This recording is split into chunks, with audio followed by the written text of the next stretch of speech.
And good morning to you from Austin, Texas, the local NBC affiliate KXAN TV. I'm meteorologist David Yeomans here with our chief forecaster Jim Spencer, who has been forecasting the weather here in Austin for almost 30 years. And we're here to talk about climate change today. We are here to talk about climate change, and so happy that NBC is giving us the opportunity and that NBC is putting a spotlight on climate change this week. This broadcast and these broadcasts and what they're doing on air is reaching hundreds of millions of people, and so which is great. And you've seen some changes here in Central Texas, even just during your time forecasting the weather. Just this week, I've talked about on the air that the pace of climate change in our viewing area, right here in our little corner of Central Texas, is absolutely breathtaking. It really is.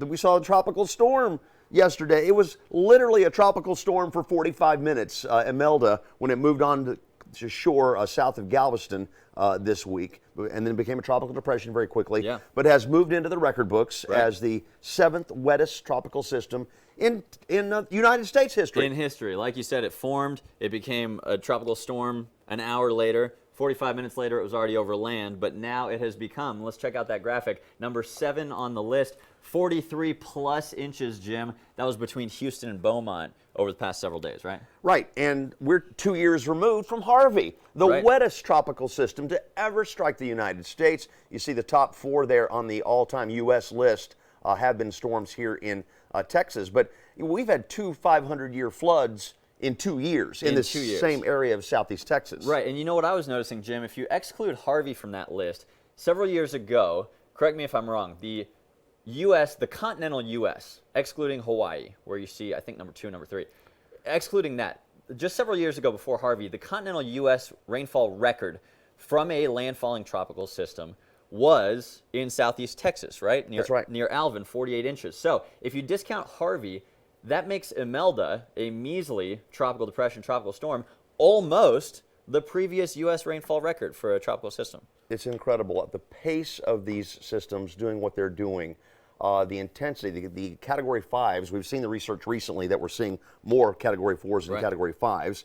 The storms that we see that contain so much more rainfall and that are more slowly moving now, we can relate that to a change in the flow pattern in the atmosphere as a result of what's going on in the Arctic. So this is all interconnected, and we're seeing it on such a routine basis now that it's really mind-blowing. That's right, and the science is not new. Like you mentioned, first of all, if you want to rewind the fact that the Earth is warming, physicists in the 1800s, as you know, discovered that carbon dioxide is a heat-trapping gas. And they said in the 1800s, during the Industrial Revolution, if we keep putting more carbon dioxide in the atmosphere, it's thickening the down comforter, if you will, that is the atmosphere. Someone said to me once, and it makes sense to me, if every piece of exhaust or piece of carbon dioxide that we're putting out is another feather in your comforter, that's what greenhouse gases do. That's what carbon dioxide does. That's been proven. Also, what's been proven, what you just said, the more the Earth heats up, the more these weather systems, whether it's hot or cold, rainy or dry,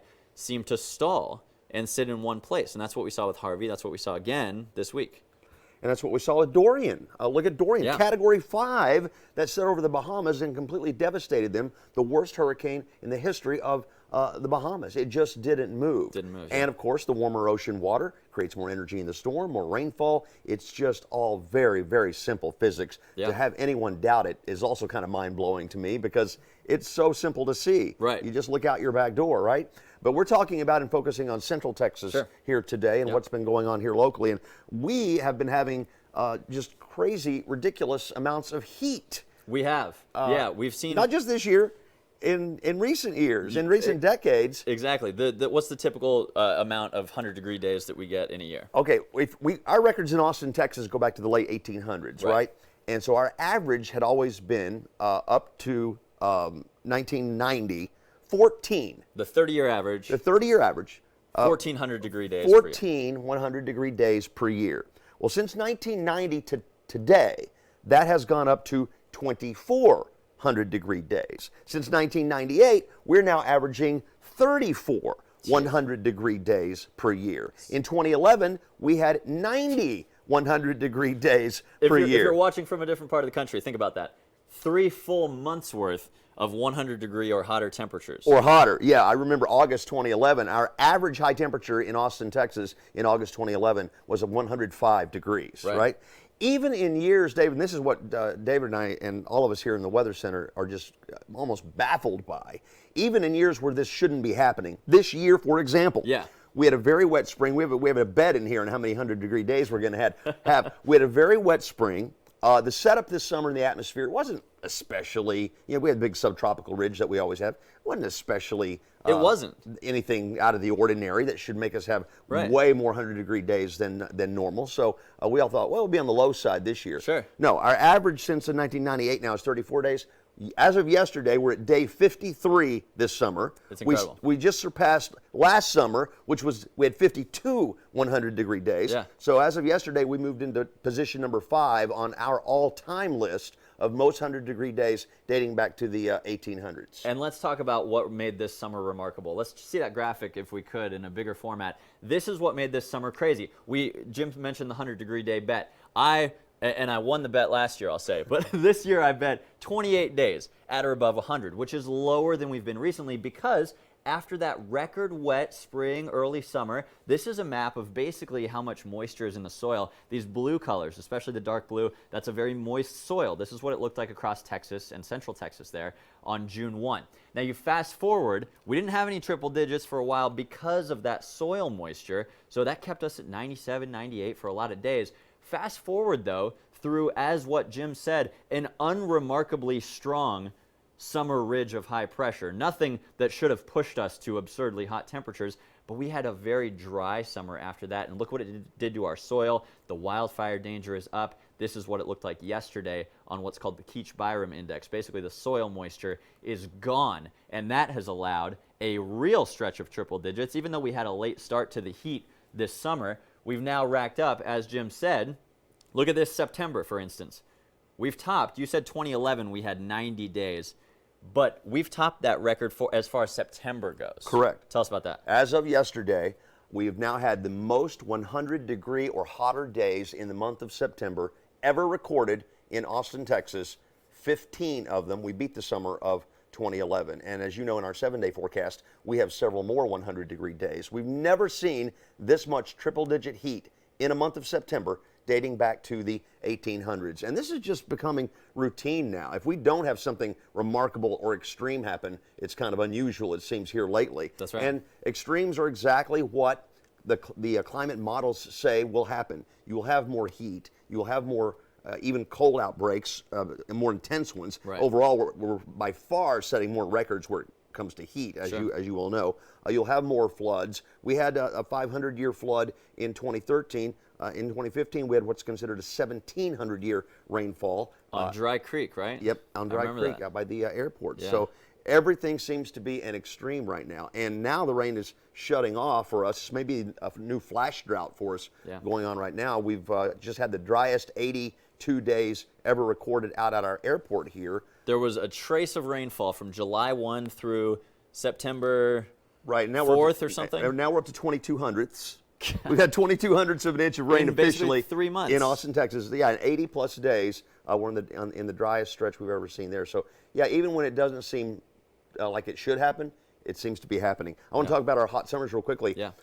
This is the 12th summer in a row, right. And I know you did an analysis on this the other day. It's crazy. We have been hotter than normal in Austin, Texas for 12 consecutive summers. Not even one summer normal or cooler than normal. 12 summers in a row, we've been hotter than normal in Austin, Texas. And you brought up the analogy of flipping a coin and getting heads 12 times in a row. Sure. That's hard to do, right? It is, yeah. So basically without loading the dice, if you will, without an external forcing factor, having a hotter or cooler than normal summer, it should be a flip of the coin. So this is equivalent to flipping the coin, as Jim said, since 2007. That was our last average or cooler than average summer was 07. So flip a coin at home if you're watching. Try to get heads 12 times in a row. The odds of doing that are 0.02%, which is 2 in 10,000, we decided. Yeah. Make sure you spend a lot of time. Yeah. You may need 10,000 tries. You spend a lot of time. Right. So the odds of doing that randomly are minuscule. Yeah. So why is this happening? It's because of an external forcing factor. We're loading that coin to one side, right. And that is by putting more greenhouse gases in the atmosphere. Exactly. It's very simple. It's very simple physics. It's exactly what the models say will happen when you put more gases in the atmosphere. So I know you get the same kind of email I do sometimes. We don't hesitate to talk about climate change or global warming here on our television station, but you'll get the email. I got one this week that said, I'm not going to trust you guys anymore because you present global warming as if it's a fact. It's a theory. And I'm like, come on. Do you not feel the heat outside your door? I mean, it is so simple. Yeah. The way that it happens. And the science has been proven since the 1800s, and it's basic stuff. Jim was talking about how Texas weather is always extremes. They say, what's that quote from the state climatologist back in the 30s you told me? Extremes make averages? Yeah, something like that, or we're always in a drought or a flood. Oh, yeah. Texas is one long drought interrupted by periodic floods. Periodic floods. Right. And we always get both. But as you said, we went from a record wet spring to a record dry summer to now a record hot and dry. And then I'm sure it'll be broken in our second rainy season next month by some, hopefully, not devastating flood. Right. And there'll be some places, a few spots, that are a little colder than normal, and they'll say, well, where's that global warming? Sure. That's confusing weather with climate, right? Exactly. At 12 summers in a row is odd enough, but think about the planet as a whole. The last time on Earth, now you're considering the atmosphere, you're considering the soil, you're considering the ocean. The last time on Earth that we had a cooler than average month was December 1984. 1980. Ronald Reagan was president the last time Earth had a cooler than average month as a whole. Every single month you since talk December about odds. 1984. What are those odds? I remember actually seeing that those odds are a number one greater than the number of the stars in the universe. The odds of doing that for that many months in a row, flip a coin as many times as many stars as there are in the universe. It's absurd. It is absurd, and it's absurd to say, oh, global warming is a hoax. Yeah. Come on. Yeah. Come on. Unless you don't believe in thermometers, Right. the planet is warming. It's all right? a science. Let's agree to that. Sure. Because we believe in thermometers. Right. All right, now let's talk about the human influence. Right. Why is this happening? And that's where it gets foggy. The science is settled, but unfortunately, it's a scientific issue that has become political, and it has to become political if you're talking about changing emissions standards and doing all that. That's right. Policy has to change Right. in order to help us, all of us on the planet, get the greenhouse gas content down. I saw a great study out of Europe, and I know we're running out of time here, and you had a great graphic there showing the records by a decade. And this is in Austin. Look at the hot records outpacing cold. This is Austin, Texas, right. We just are constantly now setting heat records, not cold records. If there was nothing going on, that should be about balanced right there, right? Yeah, and there was one more graphic, Jim, I didn't want to skip over. You were talking about the instances of flooding. So this is one more bit of basic physics that we'll pass along. We told you how every molecule of carbon dioxide is a feather in your down comforter, okay? It makes the earth warmer. The basic science also says, and there's an equation for this called the Clausius-Clapeyron equation or something fancy, but it says that the warmer a piece of air is, the more moisture it can hold. That's the bottom line. Yeah. So the fact that heavier rain events are getting heavier is also explained, maybe like we're seeing in the tropics lately and in Texas, is also explained just by basic physics. That's why you need chapstick more when you're skiing, because that cold air has very little moisture. And that's why if we warm the ocean and if we warm the air even by a degree, that just allows for more humidity and more moisture in the air to create these heavier downpours. This is the trend that we've seen in Austin since 1950. And we can certainly vouch for that. We've had some incredible floods, as I mentioned, in just recent years. Yeah, and the city of Austin actually had to redo what they consider a 100-year flood. They redid all the floodplain maps for the city, and they revised it from, I think, 9-something inches in a day up to 13-something inches in a day, because the 9 inches a day is happening all the time. Right. And little storms, and this week is a perfect example. I just can't get over this storm Imelda coming in, barely a tropical storm for very long, and just as a tropical depression weakening into an open wave, it's dumping 43 inches of rain over around Beaumont, and just a catastrophe over there. Another slow-moving storm with more moisture, more rainfall than it would have had the ocean and the Gulf of Water not been as warm as it is. Exactly. I mean, people say, well, you can't relate any one storm to climate change. Yeah, actually, we can. It would not have rained that much. Harvey That's would true. not have rained that much, and maybe would not have stalled like it did Right. to produce 60 inches of rain in Houston just 2 years ago Yep. in this same area, were it not for the planet being warmer. Exactly right, and that's peer-reviewed scientific literature that says these storms are slowing down, and they're producing heavier rain. There was actually a study. Harvey dropped 60 inches of rain, as you see here. There was a study that found, and these are PhD scientists who are smarter than I, that had it not been for human-induced global warming, Harvey would not have dropped 60 inches of rain. It probably would have dropped somewhere between about 42 and 48. Right. So human-induced changes have added more than a foot of rainfall onto that total. Not taking into account the fact that Harvey may have slowed because of patterns that have been created by Right. climate change. Yeah. And so there you go. It's all interconnected. Well, we've probably taken up more time than we were allowed to, but how often do we get to take over the NBC Facebook? This is great, and thank you for coming in a little earlier than usual. My pleasure, David. I pulled you off of your normal shift, but thank you guys all for joining us. We've always got great resources on our KXAN weather blog. We're always writing about climate change. We've got a new climate change specialist on our team of meteorologists, Kristen Curry, coming to us from Albuquerque.